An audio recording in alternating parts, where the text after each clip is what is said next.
pagtabo dito sa Belgium, guys, yan lang yung kalingawan nila, guys. Yan o, dami mga uy. Grabing parking to the match. Yan. Parking, guys, kasi tabo o Rommel. Yan ang paninda, guys. Paninda Rommel Mark. Rommel Mark pala dun, papi. Wow. Very nice. They are parking. They're making park. We go fast.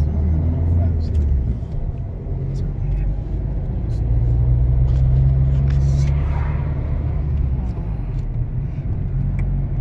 Grabe yung parking area. Ubos ang mga space.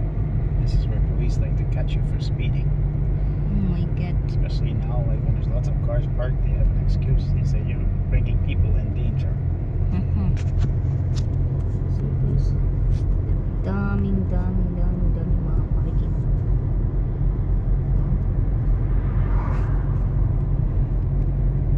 Normally, guys, walang ganito. Yun yung mga maraming parking kasi baga tabo dito sa baga festivals nila doon, yung mga paninda. Ayan. Wala kasi maparkingan kasi mga free parking kasi to dito. Public parking. Ayan. Sabi kung normal time, not allowed to mag-parking dito, guys, eh. Kasi tabo kasi parang market day sa Ilaa. Market day. Yung mga second hand na mga things, guys, pamiminta nila. For example, yung mga use na mga toys, use na mga kettle, use na mga plate, use na mga baso, lahat ng use mga second hand ititinda nila. Pero mga magaganda pa, guys, ha. Yan sa mga murang halaga lang.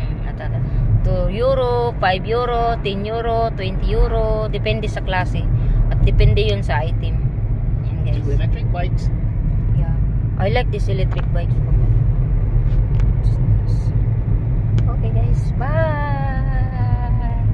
Thank you for watching, everybody. Safe and advance Merry Christmas. Merry Christmas to all. I hope this coming Christmas 2024, guys, masaya tayong lahat at walang mga sakuna na mga darating sa buhay natin, sa buong mundo. Everybody safe and God bless you all. Bye.